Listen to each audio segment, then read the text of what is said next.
ಈ ಬಾರಿ ಚಿಕ್ಕಬಳ್ಳಾಪುರ ಲೋಕಸಭಾ ಚುನಾವಣೆ ಭಾರೀ ಕುತೂಹಲದಿಂದ ಕೂಡಿದೆ. ಅತ್ತ ಪ್ರಭಾವಿ ಮುಖಂಡ ಜೆಡಿಎಸ್ ಬಿಜೆಪಿ ಮೈತ್ರಿ ಅಭ್ಯರ್ಥಿ ಡಾಕ್ಟರ್ ಕೆ ಸುಧಾಕರ್ ಅವರನ್ನು ಸೋಲಿಸಲು ಕಾಂಗ್ರೆಸ್ ಅಳೆದು ತೂಗಿ ಯೂತ್ ಐಕಾನ್ ರಕ್ಷಾರಾಮಯ್ಯ ಅವರನ್ನು ಎದುರಾಳಿಯಾಗಿ ನಿಲ್ಲಿಸಿದ್ದಾರೆ. ಹಾಗಾಗಿ ಚಿಕ್ಕಬಳ್ಳಾಪುರ ಕ್ಷೇತ್ರ ವ್ಯಾಪ್ತಿಯಾಗಿ ಈಗಾಗಲೇ ಸಂಚಾರ ಮಾಡಿ ಹೆಸರು ಗಳಿಸಿಕೊಂಡು ಈಗ ಲೋಕಸಭಾ ಟಿಕೆಟ್ ಪಡೆಯಲು ಯಶಸ್ವಿಯಾಗಿ ನಾಮಪತ್ರ ಸಲ್ಲಿಸಿದ್ದಾರೆ. ಬೆಳಗ್ಗೆಯಿಂದಲೇ ಚಿಕ್ಕಬಳ್ಳಾಪುರ ಹೊರವಲಯದಲ್ಲಿರುವ ಶ್ರೀ ವೀರಾಂಜನೇಯ ಸ್ವಾಮಿ ದೇವಾಲಯದಲ್ಲಿ ವಿಶೇಷ ಪೂಜೆ ಸಲ್ಲಿಸಿ ನಂತರ ಬಿಆರ್ ಅಂಬೇಡ್ಕರ್ ಪುತ್ಥಳಿಗೆ ಮಾಲಾರ್ಪಣೆ ಮಾಡಿ ಕೈವಾರ ತಾತಯ್ಯನಿಗೆ ಪೂಜೆ ಸಲ್ಲಿಸಿ ಹಾಗೆಯೇ ದರ್ಗಾಗೆ ಭೇಟಿ ನೀಡಿ ಪ್ರಾರ್ಥನೆ ಸಲ್ಲಿಸಿ ಕನಕದಾಸರ ಪ್ರತಿಮೆಗೆ ಮಾಲಾರ್ಪಣೆ ಸಲ್ಲಿಸಿ ನಂತರ ಒಕ್ಕಲಿಗರ ಕಲ್ಯಾಣ ಮಂಟಪದಿಂದ ಸಾವಿರಾರು ಜನಸಂಖ್ಯೆಯ ಸಮೂಹದಲ್ಲಿ ಬೃಹತ್ ರೋಡ್ ಶೋ ಮಾಡಿ ಕಾಂಗ್ರೆಸ್ ಪಕ್ಷಕ್ಕೆ ಮತ ನೀಡಿ ಎಂದು ನಮಸ್ಕರಿಸಿ ಶಿಡ್ಲಘಟ್ಟ ವೃತ್ತದಲ್ಲಿ ಎಲ್ಲಾ ಗಣ್ಯರು ಮತಯಾಚನೆ ಮಾಡಿ ಬಿಜೆಪಿ ಅಭ್ಯರ್ಥಿ ಸುಧಾಕರ್ ವಿರುದ್ಧ ಗುಡುಗಿದರು.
ನೀವು ನನ್ನನ್ನು ಆಶೀರ್ವದಿಸಿದ್ರೆ ಇವತ್ತು ನಿಮ್ಮ ನಿರೀಕ್ಷೆಗೆ ತಕ್ಕಂತೆ ನಾವೆಲ್ಲರೂ ಕೆಲಸ ಮಾಡ್ತಿದ್ದೀವಿ. ರಕ್ಷಾರಾಮಯ್ಯನವರು ನೋಡಿ, ಆ ಕುಟುಂಬದ ಸಾಧನೆ ಬಹಳ ದೊಡ್ಡದು. ನಾನು ಆರಾಧ್ಯ ಅಂತ ಒಬ್ರು ಬಯೋಗ್ರಫಿಯನ್ನು ಓದ್ತಿದ್ದೆ. ದೇವರಾಜರ ಸಾಹೇಬರು ಅವರ ಕೊನೆಯ ದಿನಗಳಲ್ಲಿ ಆರ್ಥಿಕ ಸಂಕಷ್ಟಕ್ಕೆ ಸಿಗಾಕೊಂಡಾಗ ಪ್ರತಿ ತಿಂಗಳು MS ರಾಮಯ್ಯ ಅವರು, ಸರ್ ನೀವು ಚೆನ್ನಾಗಿರ್ಬೇಕು ಅಂತ ಅವ್ರ ಕಷ್ಟ ಕಾಲದಲ್ಲಾಗಿ ದೇವರಾಜ ಅರಸರ ಕೈ ಹಿಡಿದಂತ ಕುಟುಂಬ MS ರಾಮಯ್ಯ ಕುಟುಂಬ. ಇದು ಆರಾಧ್ಯ ಅನ್ನೋರು ಅವ್ರ ಬಯೋಗ್ರಫಿಯಲ್ಲಿ ಬರೆದಿದ್ದಾರೆ. ಇವತ್ತು ಆ ಕುಟುಂಬಕ್ಕೆ, ಆರೋಗ್ಯಕ್ಕೆ ಮತ್ತೆ ಹೆಲ್ತ್ಗೆ ಬಹಳ ಸೇವೆ ಸಲ್ಲಿಸಿದ್ದಾರೆ. ಅಣ್ಣ, ಬೂತಲ್ಲಿ ಹೋಗಿ ಕಾಂಗ್ರೆಸ್ಗೆ ಮತ ಕೇಳಿ, ನಮ್ಮ ಪಾರ್ಟಿ ಈ ಸಲ ಗೆಲ್ಲುತ್ತೆ. ನಮ್ಮ ಉಸ್ತುವಾರಿ ಸಚಿವರು MC ಸಾಹೇಬ್ರಿಗೆ, ನಮ್ಮ KH ಸಾಹೇಬ್ರಿಗೆ ಹೇಳ್ತಾ ಇದ್ದೀನಿ, ಈ ಸಲ 28ಕ್ಕೆ 23 ಕಾಂಗ್ರೆಸ್ ಗೆಲ್ಲುತ್ತೆ. ಈಗ ನಾಳೆ ಬಿಜೆಪಿ ಹೇಳ್ಬೋದು, ನಾಳೆ ಇದೇ ಸರ್ಕಲ್ ಅಲ್ಲಿ ಮಧ್ಯಾಹ್ನ 3 ರಿಂದ 6 ಗಂಟೆ ನನ್ನನ್ನು ಬೈತಾರೋ ಕೇಳಿಸ್ಕೊಳ್ಳೋದು. ಆ ಸ್ಪೀಚ್ ಅಲ್ಲಿ ಅವ್ರು ಡೈಲಾಗ್ ಹೇಳ್ತೀನಿ, 23 ಬರುತ್ತಂತೆ ಅಂತ. ನಾನು ಎಲೆಕ್ಷನ್ ಮುಂಚೆ ನಾನು ಗೆಲ್ತೀನಿ ಅಂದ್ರೆ ಯಾರಾದ್ರೂ ನಂಬುದ್ರ?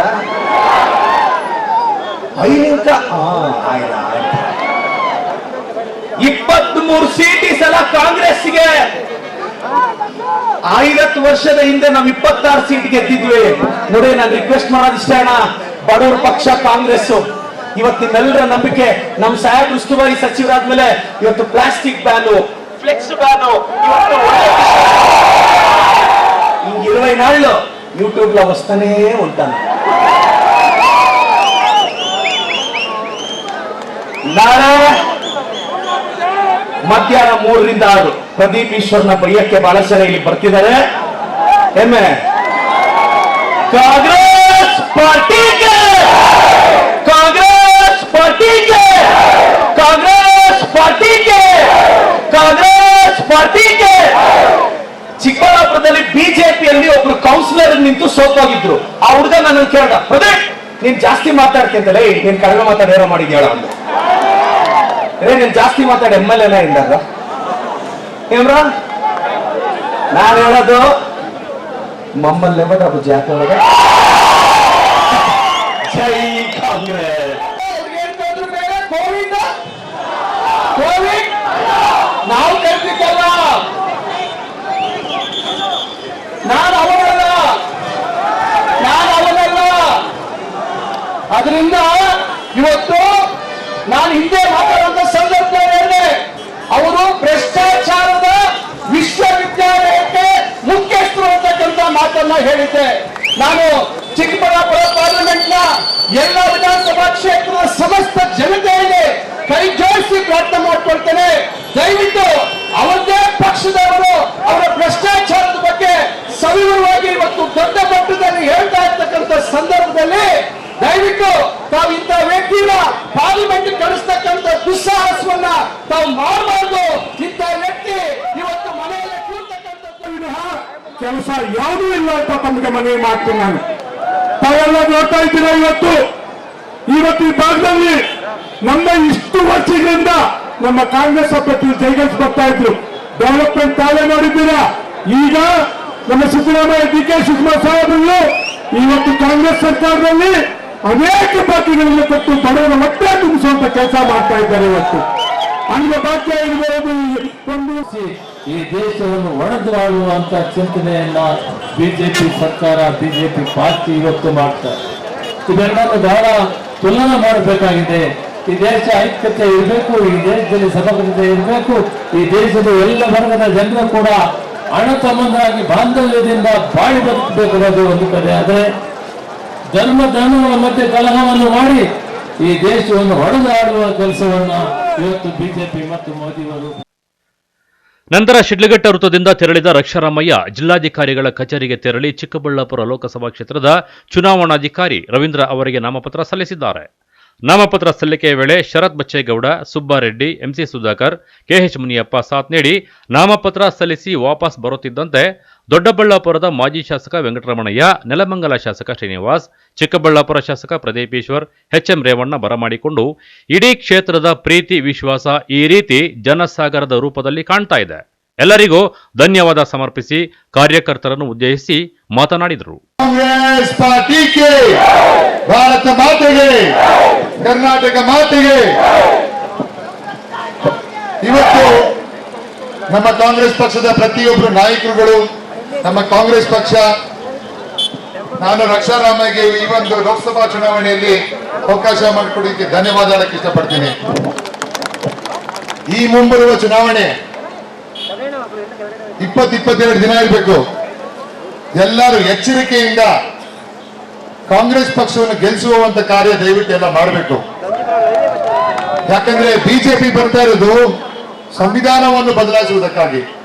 ಇಲ್ಲಿ ಯಾರಿಗಾದ್ರೂ ಸಂವಿಧಾನ ಬದಲಿಸಬೇಕು ಅಂತ ಆಸೆ ಇದೆಯಾ? ಇಲ್ಲಿ ಜೈ ಭೀಮ್.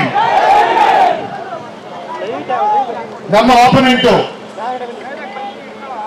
ಇದೇ ಕ್ಷೇತ್ರದಲ್ಲಿ ಕೆಲವು ತಿಂಗಳಲ್ಲಿ ಅವರ ಒಂದು ಕಾರ್ಯಕ್ರಮಗಳು ಮಾಡ್ಕೊಂಡು ಬಂದು ನಮ್ಮ ಒಂದು ಕಾಂಗ್ರೆಸ್ ಪಕ್ಷದ ಅಭ್ಯರ್ಥಿ ಪ್ರದೀಪೇಶ್ವರ್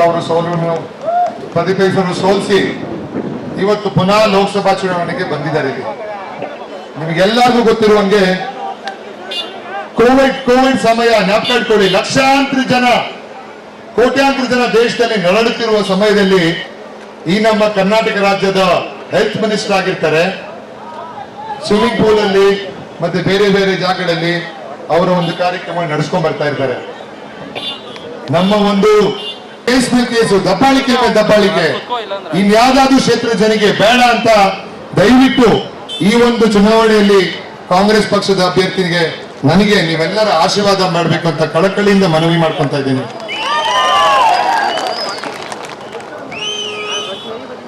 ನೀವೇ ಹೋಗ್ತೀರಾ, ಯಾವುದೇ ಒಂದು ಆಸ್ಪತ್ರೆಗೆ ಹೋಗ್ತೀರಾ, ಯಾವುದೇ ಒಂದು ಕ್ಲಿನಿಕ್ ಹೋಗ್ತೀರಾ, ಆ ಕ್ಲಿನಿಕ್ ಅಲ್ಲಿ ಕೇಳೋದು ಯಾರು? ಯಾವ ಧರ್ಮದ ಡಾಕ್ಟರ್ ಕೇಳ್ತೀರಾ? ಯಾವ ಜಾತಿಯ ಡಾಕ್ಟರ್ ಅಂತ ಕೇಳ್ತೀರಾ? ಅದಕ್ಕೆ ಒಳ್ಳೆ ಡಾಕ್ಟರ್ ಮಾತ್ರ ಎಲ್ಲರೂ ಕೇಳ್ಕೊಳ್ಳೋದು, ಒಳ್ಳೆ ಲಾಯರ್ಗಳು ಕೇಳ್ಕೊಳ್ಳೋದು, ಯಾವ ಧರ್ಮ ಅಂತ ಕೇಳಲ್ಲ. ಬಿಜೆಪಿ ಮಾಡೋದು ಧರ್ಮದ ರಾಜಕೀಯ, ಆದ್ರೆ ಕಾಂಗ್ರೆಸ್ ಪಕ್ಷ ಮಾಡೋದು ಪ್ರತಿಯೊಬ್ರು ಎಲ್ಲ ವರ್ಗದ ಜನರನ್ನು ಜೊತೆ ಮಾಡ್ಕೊಂಡು ಹೋಗುವಂತ ಕೆಲಸ ಮಾಡುವ ಪಕ್ಷ ಅಂದ್ರೆ ಕಾಂಗ್ರೆಸ್ ಪಕ್ಷ ಮಾತ್ರ. ಇದು ನಿಮ್ಮೆಲ್ಲ ನಮ್ಮ ತಂದೆ ತಾಯಿಯರ ಆಶೀರ್ವಾದ, ನಮ್ಮೆಲ್ಲ ಯುವಕರ ಒಂದು ಪ್ರೋತ್ಸಾಹದೊಂದಿಗೆ ಮುಂಬರುವ ಚುನಾವಣೆಗಳಲ್ಲಿ ನಮ್ಮ ಕಾಂಗ್ರೆಸ್ ಪಾರ್ಟಿ 10 ರಿಂದ 12 ಯುವಕರಿಗೆ ಒಂದು ಅವಕಾಶ ಮಾಡಿಕೊಟ್ಟಿದ್ದಾರೆ ಈ ಸಲ. ನೀವೆಲ್ಲ ಯುವಕರು ಸೇರಿ ಈ ಒಂದು ಯುವ ಪೀಳಿಗೆ ಒಂದು ಅವಕಾಶ ಮಾಡಿಕೊಟ್ರೆ ನಿಮ್ಮೆಲ್ಲರ ಸೇವೆಗೆ ನಾವೆಲ್ಲ ಸದಾ ಇರ್ತೀವಿ ಅಂತ ಹೇಳಕ್ ಇಷ್ಟಪಡ್ತೀನಿ ನಾನು. ಇನ್ನು ರೋಡ್ ಶೋ ವೇಳೆ ವಿವಿಧ ಕಲಾ ತಂಡಗಳು ಗಮನ ಸೆಳೆದವು. ಈ ವೇಳೆ ಚಿಕ್ಕಬಳ್ಳಾಪುರ ಲೋಕಸಭಾ ಕ್ಷೇತ್ರದ ವ್ಯಾಪ್ತಿಯ ಮಾಜಿ ಶಾಸಕರುಗಳು, ಸಾವಿರಾರು ಸಂಖ್ಯೆಯ ಕಾಂಗ್ರೆಸ್ ಮುಖಂಡರು, ಕಾರ್ಯಕರ್ತರು ಉಪಸ್ಥಿತರಿದ್ದರು.